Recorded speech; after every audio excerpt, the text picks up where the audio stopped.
All right.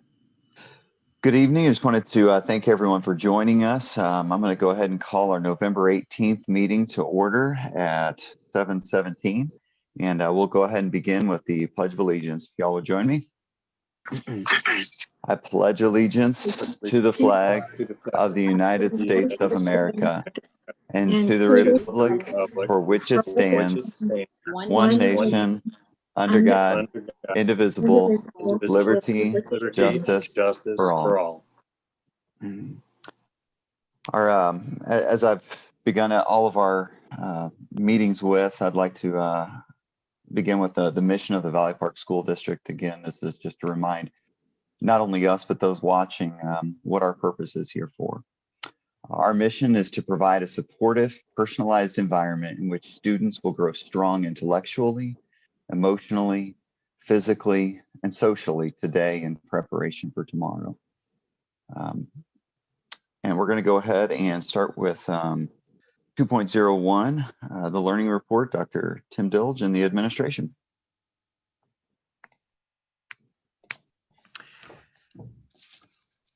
Thank you, Mr. Picker. Thanks for giving us some time this evening to discuss this important work. This month's learning report provides measurable goals, action steps, and timelines specific to student achievement, while also highlighting our district's determination to become more data-driven and intentional in our continuous improvement efforts. Throughout this month's report, you'll notice our admin team intentionally aligning our behaviors with proven practices known to increase organizational excellence. Specifically, the actions of our leaders tonight will demonstrate a commitment to continuous improvement, increased accountability, and aligned behaviors and goals to measure the important elements of our learning organization. The work presented this evening is an extension of our work with Studer Education. Our admin team began our professional growth journey with Studer in August, wanting to build our leadership capacity and develop key skills and processes to build a culture of excellence. Our goals this fall have been to be more intentional in our work and ultimately become more systems, process, and data-driven as a district. In addition to our leadership development, our work included an organizational assessment and district effectiveness survey. Between now and March, our leaders will model transparency and increase intentionality of measuring what matters most through a scorecard process. Tonight, they'll speak to their first student achievement goal. Next month, as part of this process, every employee in the district will participate in an employee engagement survey, and our leaders will roll out those results in January and then identify their next goal focused on employee engagement. All of this work that we're modeling tonight is a prequel to our ultimate goal, which is a new strategic plan. Obviously, the pandemic has shifted, slowed, but certainly not stopped our need or our desire to have a strategic plan that drives our work for the next several years and guides us to become a district driven by student outcomes and continuous improvement. Our ultimate hope is to still conduct focus groups this spring with our teachers, parents, and students, as well as surveying our entire Valley Park community to establish baseline data for a district scorecard and ultimately draft a new strategic plan to present to the board in July. With that, I will turn the floor over to Dr. Monroe, who will speak to the data they're capturing at the elementary level. Thanks, Dr. Dilge. Board, last month I shared with you our reading data. We looked at our student scores at each grade level and the percentage that the students improved or maintained or decreased in their reading levels. So our academic goal ties directly into what I shared with you last month, and it is, and I'll just read it, by the end of 2021 school year, students will achieve a year's growth in reading from 67% in the school year of 2018-2019 to 75% for this school year, as measured by the Teacher College reading levels. And the reason why we chose this goal, academic goal at elementary was because we know when students who show reading growth throughout the school year, they will benefit in all academic areas. When students increase reading levels, it enhances analytical thinking, it improves their vocabulary, and it improves their written expression. So Dr. Dilge, do you mind going to the next? Thank you. So the tools that we're going to measure this goal with is our RAS kids. Students will track and set goals for themselves every week, and we'll measure that through RAS kids. And then we'll use the Teacher College benchmarks, and they'll be given 3 times a year in fall, winter, and spring. And then our action steps towards this goal is students will track and chart their weekly RAS kids reading progress. Students will read nightly and complete their daily reading logs. During our monthly data team meetings, the data will be analyzed to determine next step for students. Teachers will conference with students on just right reading books. And lastly, the Teacher College will be given in January to track the percentage of students on target to meet their goal. So that is our academic goal and the steps we're going to take at the elementary level.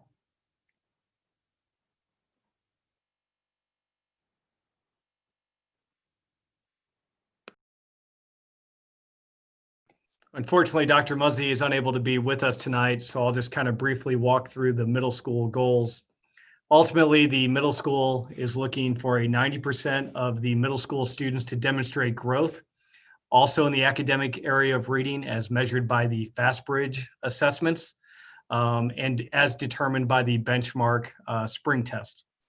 We know in middle school literacy that literacy instruction builds upon students' comprehension, writing skills, and other communication skills. And we ultimately know that when students enter the middle grades, they experience physical and emotional changes, along with increased academic demands of a more difficult and new content. So for this middle school grade, this is a critical time for students to develop that complex literacy and critical thinking skills necessary to not only be successful in middle school, but high school as well. The steps that the middle school hopes to take is to really use that intervention and enrichment hour that is built into the daily schedule to do some of this work. They already meet as data teams monthly, and then continue to research and deliberate the implementation and documentation of various content across the curriculum. The A Reading FastBridge assessment will be given at the beginning of the second semester, and then again at the end of the year to ultimately determine if that goal was met.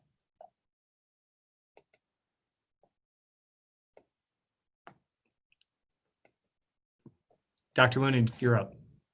Thank you, Dr. Dilge. The high school's goal is to decrease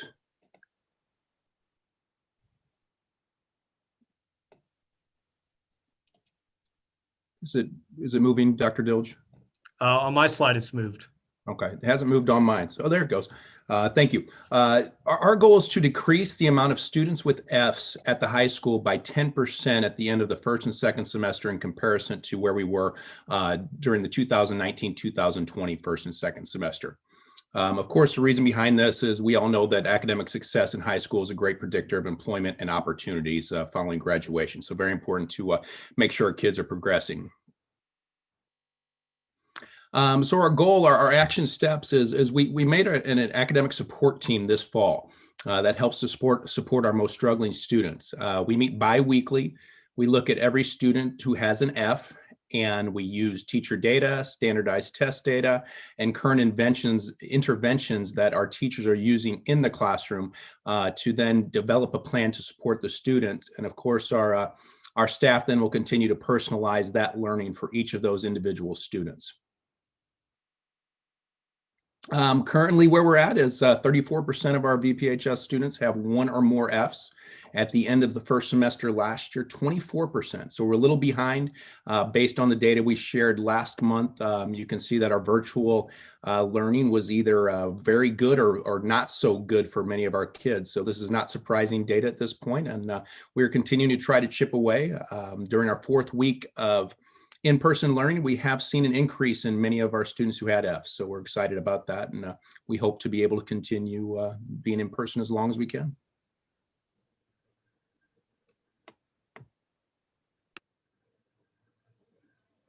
All right, so for the special education focus area, in addition to the wonderful things that the 3 buildings are focused on, one of the pieces that we are concerned about are our students who continue to be 100% virtual.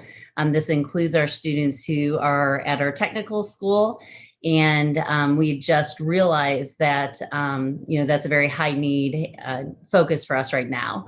So our goal specific to special education is by the end of this school year, 100% of our secondary students participating in virtual instruction will have an engagement level of at least 80% as measured by attendance during live streaming, progress on Edgenuity courses, and then the response to our outreach. And last month I presented our overall data, and I pulled that data for our baseline. And at that time, that average was 91% attendance and participation. And we had 78% fully, our students were fully engaged. As Dr. Looney reported too, at that time we had all of our students were virtual, and so now we're focused on that pocket that continues to be virtual right now. Some of the measurements that we are using to track that success, so attendance during the live streaming sessions, which we have the opportunity to do for some of our students who have more significant needs, continued progress on the Edgenuity courses, progress on their IEP goals, and then the response to outreach. And that folds into our action steps. We were able to create a position that focused solely on the focus of our students who are virtual. And so we have weekly plus outreach through Ms. Noser, our case managers who have been doing an amazing job, and or our service providers. And then continued implementation of IEP modifications and accommodations through both the special education sessions or Edgenuity. And then our frequent data and problem solving meetings continue. And that includes our monthly building leadership meetings that I have with both the middle school and the high school, reviewing those students, monthly data meetings with our full teams, biweekly social emotional behavioral data team meetings in which we go deeper for some of those students who have more significant needs, weekly updates from our outreach teacher, individual problem solving meetings as needed, and then that continued access to virtual study hall, study skills, one-on-one support sessions, and or home visits. And then this is just a recap of where we were at last week. So as of the end of last week, we had 92% participation, and we really want 100%. And then 73% student engagement, and we really want to have that at least at a minimum of 80%. And what we've realized is if we can get our students engaged in accessing that support, they're being successful. And so we've just had a huge focus on that outreach for our case managers and then for Ms. Noser as well.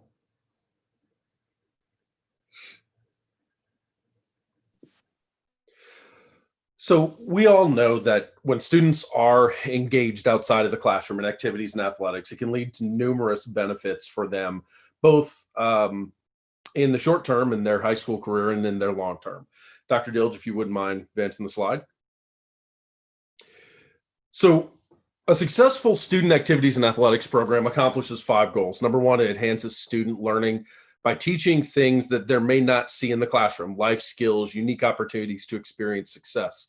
Number 2, it develops the people first and their skills second. Number 3, cultivates an expectation of holistic excellence for everyone involved. Number 4, it involves as many people as possible. And 5, builds a strong sense of school spirit and cohesion. To that end, the vision for activities and athletics here at Valley Park is to create a place for people to belong and a place for them to succeed. And in an effort to do that, we're going to be asking some foundational questions to get data to help us understand where we are and where we can go. On the extracurricular and activity side, The main focus is going to be on assessing, do our current offerings meet the needs of our students, and what can we specifically do to attract students who aren't doing anything right now. Let's make sure that what we are offering gives as many opportunities as humanly possible for all of our kids. On the athletic side, it's going to be, what can we do to make what we offer better? What ways can we expand our offerings to help our students develop holistically? If you wouldn't mind, Dr. Dilge. To that end, action steps by January 18th, we're creating a survey that's going to go out to all elementary, middle, and high school students so that we can get some baseline data as well as feedback from them on two main topics. What are they currently doing and what would they like to do? Those two things are the foundational steps that we're going to take in overall trying to meet our long-term goal of increasing student participation in activities. The more time our students spend on our campus, spend with our moderators, our sponsors, our coaches, the more opportunities that we as educators have to help them grow and develop intellectually, emotionally, physically, and socially. But we got to know where we are in an effort to know where we want to go. And so that's going to be our focus here in student activities and athletics.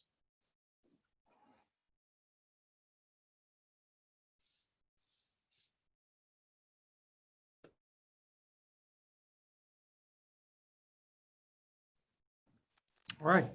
That's all for us this evening, unless there's any questions that we can answer for the group. Does anybody from the board have any questions regarding what the administrators went over tonight? I had a couple questions. Can you hear me? Mm-hmm. Okay. Jan, what percentage of elementary students currently are not at reading level, grade level? And I had the same question, Tim, for the middle school. Do we know what percentage of the students are not at grade level reading?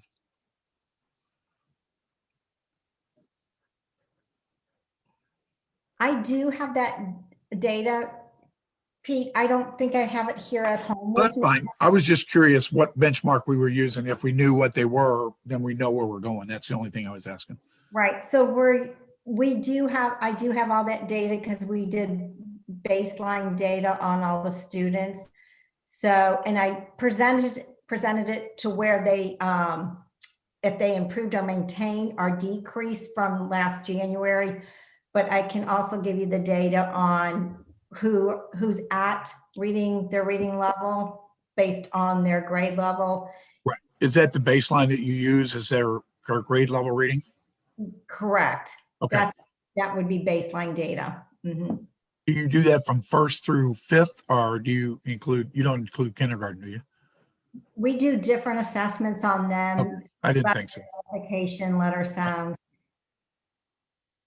Yeah, and that data was part of Dr. Monroe's presentation last month when we were showing kind of where kids were entering, kind of coming off virtual instruction. I don't have the middle school data available to me right now, but I do know they'll be taking that Fast Bridge assessment here coming up, and that'll ultimately establish the baseline with the goal of being 90% by the spring assessment.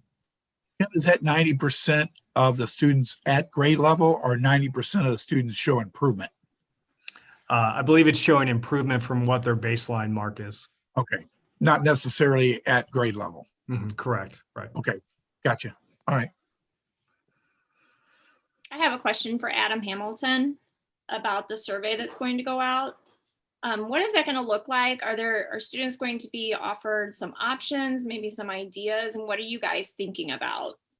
Sure. So the high school and the middle school ones are going to look very similar in that we're going to be asking just for generalized data about, are you currently involved? If you are not, or whether you are, give us some ideas of the things that you are interested in, general topics that hopefully we can help determine school need or school opportunities for. And then what type of organizations would you like to see on campus? I'm sure when we ask our students, we're going to see that we have a high level of interest in things that have to do with either digital media or gaming, things like that. So I have some ideas of where we may go, but I genuinely want feedback from the students. For the elementary, it's going to be a lot about talking to the principals at that level, talking to the teachers at that level, and then asking the kids, what would you like to see? It may be a little less structured at that, the questions that go to those kids, just because they're a younger age range. But we will be asking them, what things would you like to do here on campus? And sure, we have some suggestions, but a lot of it is very open-ended to get feedback. What do kids want? What will attract them to stay here? The more they're on campus, the better chance we have of hooking them on everything. And so for the high school and middle schools, it can be very open-ended. We're going to ask them to tell us. With the lower grade levels, it's going to be a little more directed. Hey, what do you think of? Would you enjoy? Just because at that age level, I think it's a little more difficult to get a constructed response from a third grader. I think those answers would be spectacular, and I would love to see what they would come up with. I'm excited to see. I'm a little concerned I may not be able to facilitate some of those things, but I'm really excited to see what our kids want, because we want to meet them where they're at, give them as much as we possibly can to what is going to excite them, intrigue them. So I'm really excited to kind of see what this data tells us. Thank you. Sure. Yeah, that sounds great. Does anybody else have any other questions? All right. Thank you all so much for that report. Appreciate the work that you're putting into that, and the expectations you have for your students as well. So, we're going to move on to 2.02 professional development updates. Dr. Stavage and Mrs. Mary Patton. All right. Let me share my screen here. Can everyone see that? Mm-hmm. Fantastic. We'll go into present mode. Thank you for allowing us to speak to you tonight for just a few minutes. Wanted to give you an update on our professional development committee and how far we've come and what we have planned in the very near future. Most importantly, we need to focus on our goal, and without reading through all that, basically what it says, our goal is to increase the effectiveness of instruction in order to maximize student learning. That's really what it boils down to. So we can deliver effective classroom instruction and also to help teachers grow as professionals. Our program design really is it's like a four-legged stool. We provide staff development district-wide. Some of that staff development is mandated by the state. For example, the dyslexia training that we went through not too long ago. Other staff development is driven by the teachers themselves, and Mary will talk about that in a few minutes. The second leg of the stool is really site-based, school-driven professional development, what each building needs. Sometimes that's different from building to building. Third, we want to foster professional growth for individuals. And through that professional growth, a lot of that professional growth is through attending conferences, meetings, workshops, those types of things.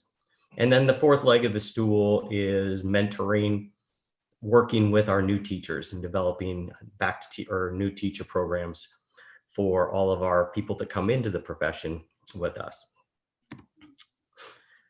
Our committees, we have a committee at each school, and from each school, 2 members are selected by that committee to serve on the district professional development committee. So it's as you can see by this slide, Paige Overman, Trish Alexander representing the elementary school, Mary Patton and Hannah Byers are representing the middle school, and Mary is the PDC chair this year. At the high school, Katie Libby's representing, as well as Michelle Sensabaugh. And of course, district administration is also part of that committee.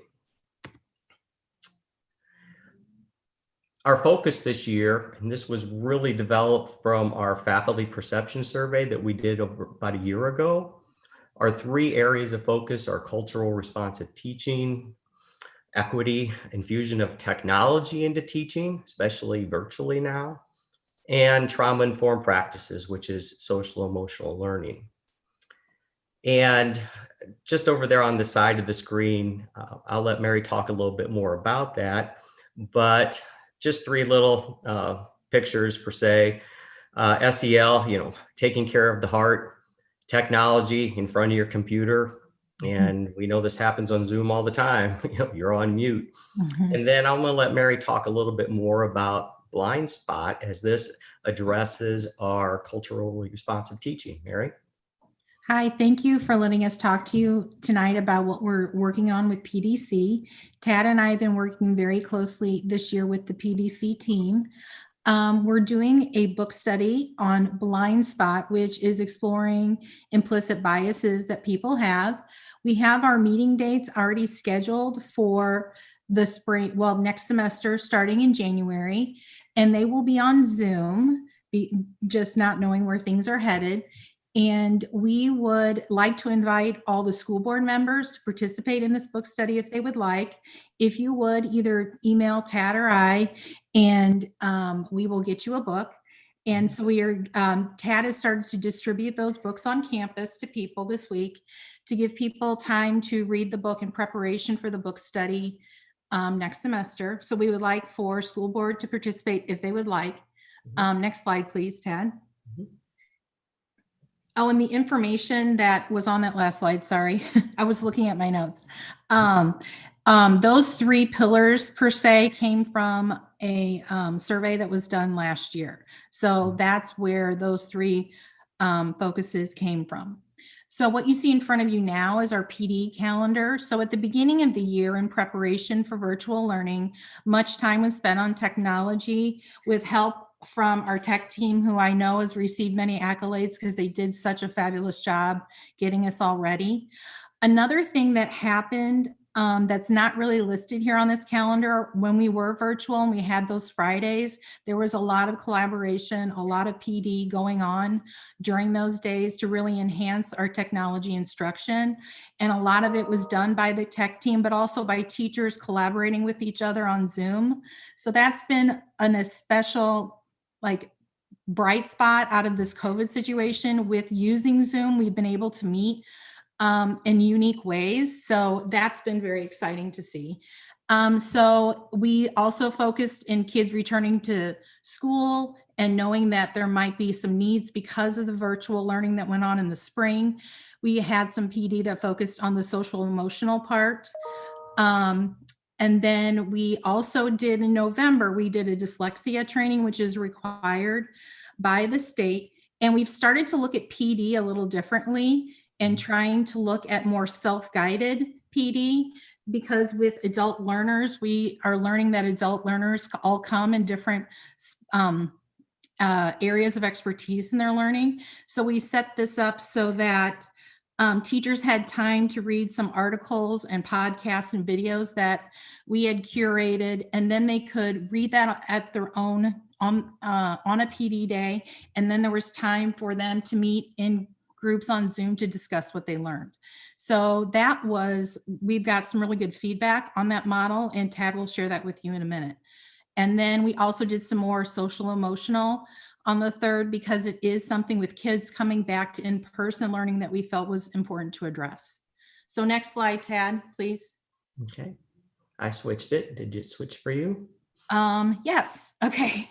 So January 4th, this is something I am really excited about and so glad that Tad has been able to be a part of this. So it's a collaborative school district PD that he's been working on with other school districts in St. Louis County, including Afton, Bayless, Webster, and Lindbergh.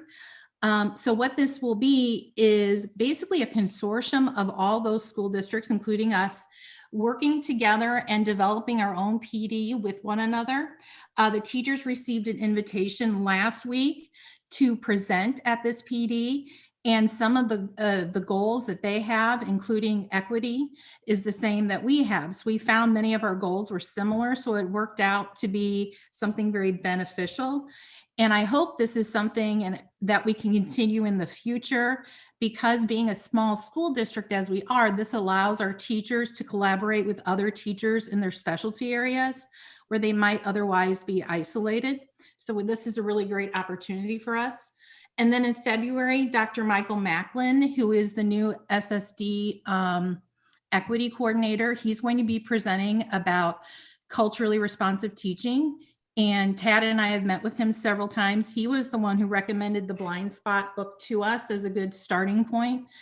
So we're looking forward to that. We have our intruder training and then some vertical teaming coming up. Next slide, please. Thank you, Mary.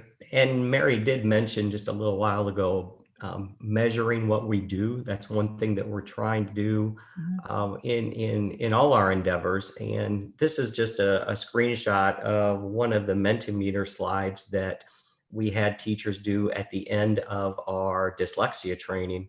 And this is on a scale of 1 to 5. And you could see there that the dyslexia PD was meaningful to me. We're really happy about 4.4. It's actually 4.4 all the way down. Most importantly, something that they can use, teachers could use in their classroom, something they learned today that they could use in their classroom immediately. And then the third question was, I would recommend district PDC using this learning format in the future. And Mary alluded to that a few minutes ago, where we're trying to offer more options for people and how they best learn. Maybe I'm someone that does like to read and then sit in a round table and discuss. Maybe I'm someone who does a little bit better with videos and sharing out what I've learned in the video. So the new criteria that we're holding ourselves, the new standards we're holding ourselves to, hopefully will continue to have some positive results. And then Mary was just going to go over some of the next steps with us as we, as a professional development committee, we still have learning to do and growing to do. So Mary, would you like to discuss? Sure. So what we're doing this year as a PDC committee is we are taking this year to study what does high quality PD look like. And we're doing that along with looking at our lens of equity and developing the PD for equity as we look at high quality PD. So we have been meeting with a trainer from Ed Plus. We met with her over the summer. Tad and I have met with her since, and we met as a team last night. We have started that work. They're helping us build this book study. One thing that we're talking about with this book study is helping the book study team try to build what is our district definition of equity and getting lots of voices involved in this. So we have, I think, Tad, 43 or so teachers signed up so far. So pretty good number of teachers are signed up and committed to doing this. So that's really, really exciting. So we'll continue that work on equity. One of our biggest things will be to develop a vision for our PD team and to look at what are the criteria that we need to make sure we meet for all our PD. We want to get away from the sit and get. I just sit, I listen to somebody, I walk away, it's over, I checked a box. We really want it to be meaningful and engaging for learners like we do for our students. So that's what we're really working on. And we're doing this right alongside with developing that plan for our equity. And I'm really excited about this. I think we've got a great team of people, and we hope that you will join us on our book study. I think it's going to be very exciting. Thank you, And that's all Mary, we for have. sharing. Questions? Any questions for either one of us? Yeah.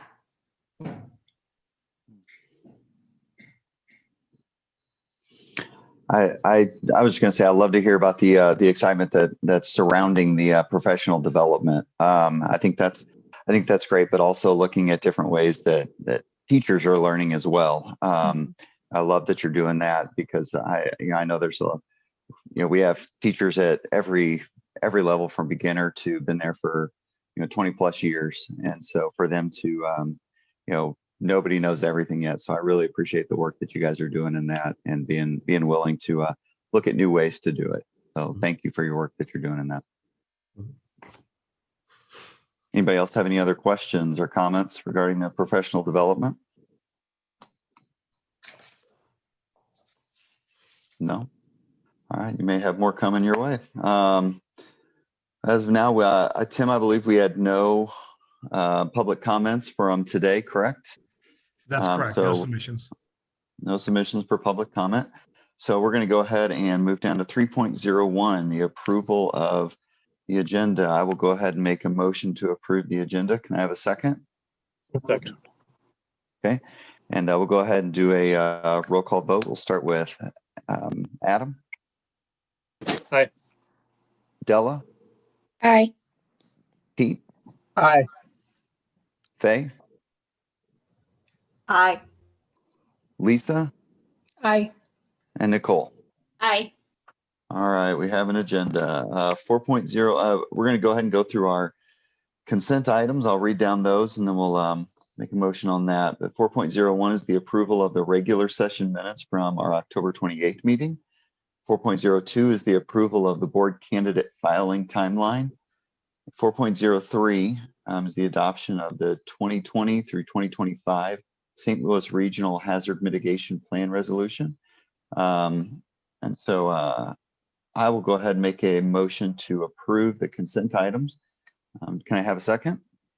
Second. Is there anybody that'd like to pull any of those out?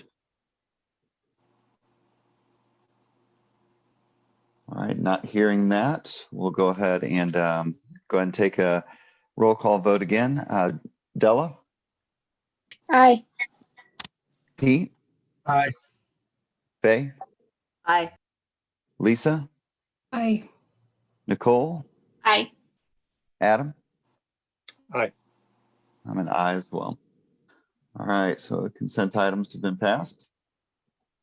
Let's go ahead and action item the approval of the 5.01, the approval of the check register for November 2020.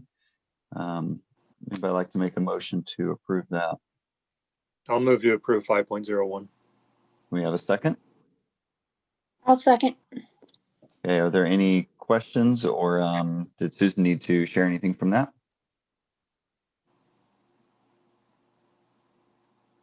All right, then let's go ahead and take a vote on 5.01, the approval of the check register from November 2020. Pete? Aye. Faye? Aye. Lisa? Aye. Nicole? Aye. Adam? Aye. Della? Aye. I'm an aye as well. All right, and now 5.02, the approval of the bond refunding. Mrs. Susan Dawson and Mr. Lorenzo Boyd, if you would like to take this away. Thank you. Last month, the board approved or authorized people to begin working on the refunding of the 2014 A bonds. And Mr. Boyd is here with some good news for us. Thank you, Susan. Can everyone hear me? Yes, sir. Yes, we can. Yep. And as you guys can tell, I'm still in the office. So great news for you guys. I think I was here a little over a month ago, talked about the funding that we were bringing back to the Board of Education. On yesterday, we actually sold those bonds, the Series 2020 general obligation refunding bonds to refund the district's Series 2014 A bonds. And if you recall, the 2014 A bonds were used to actually refinance and bring over to the debt service fund the 2007 and 2010 leasehold revenue bonds. So these bonds, the original 2014 bonds, refinanced the 2007 and 2010 lease bonds.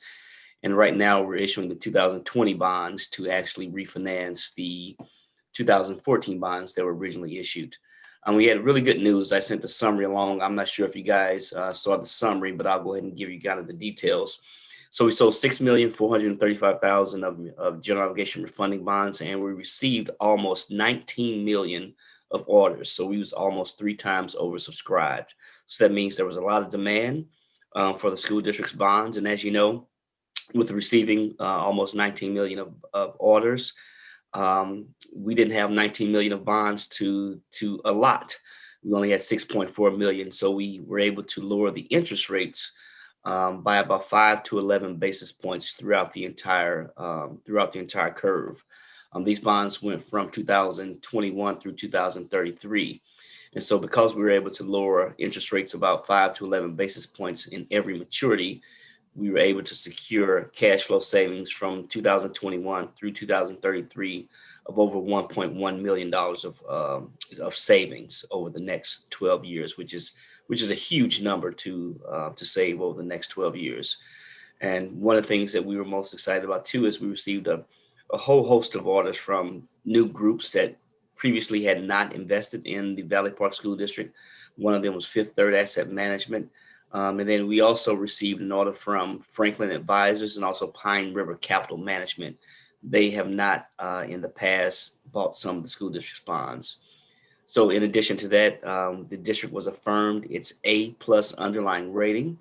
And we also received municipal bond insurance from Assured Guarantee, which gave the bonds a rating of AA. And so one of the things that came out from the report, the S&P report, they really thought there was a chance for the district to receive an upgrade if the district would continue to maintain its strong reserves and continue in that goal of maintaining 25% in your general fund each year. They know that that's a goal, and they thought that if the district could continue to do that and get to that level, that it would be possible that they can get an upgrade. The other thing they saw too as a potential downside risk is that if the general fund revenue start to deteriorate and you start to kind of deficit spend and lose some of that actual fund balance that you currently have. And so with that, also, as I mentioned too, when we went into pre-pricing, we estimated the savings was going to be right around a little over $1 million at 13.8%, just to kind of give you some perspective. Our goal whenever we do a refinancing is to save 1.5 to 2% as a minimum threshold, saving 14.4%. We were 7 times more than our goal, so that was great news. If you guys want to clap for me, that's great. I'll take those. But no, in all seriousness, it was a great time to enter the market. Interest rates are the lowest they've been since, as I mentioned previously, since 1952. And we see them holding steady for some time. So it was a great time to enter the market, and we ask for your approval. If approved, we'll go ahead and close this transaction on December 3rd, and the savings will begin at that point. And I'll open it up for any questions. Before we have any questions, I'm going to go ahead and make a motion to approve 5.02. Can I get a second? Second. All right. Does anybody have any questions for Lorenzo or for Susan?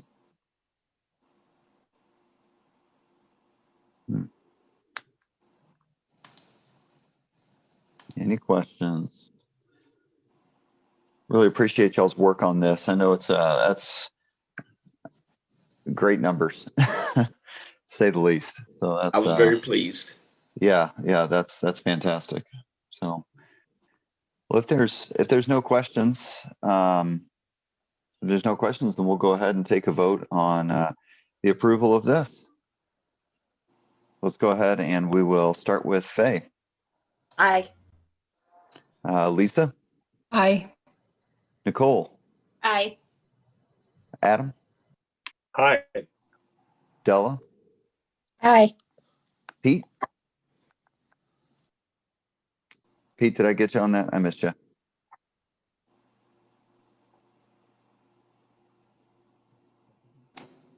Oh, give me a thumbs up for an aye, Pete. I can't. Aye. Aye, there you go. Okay. And It's on- I'm an aye. Okay, I'm losing connection. Oh, okay. I'm an aye as well.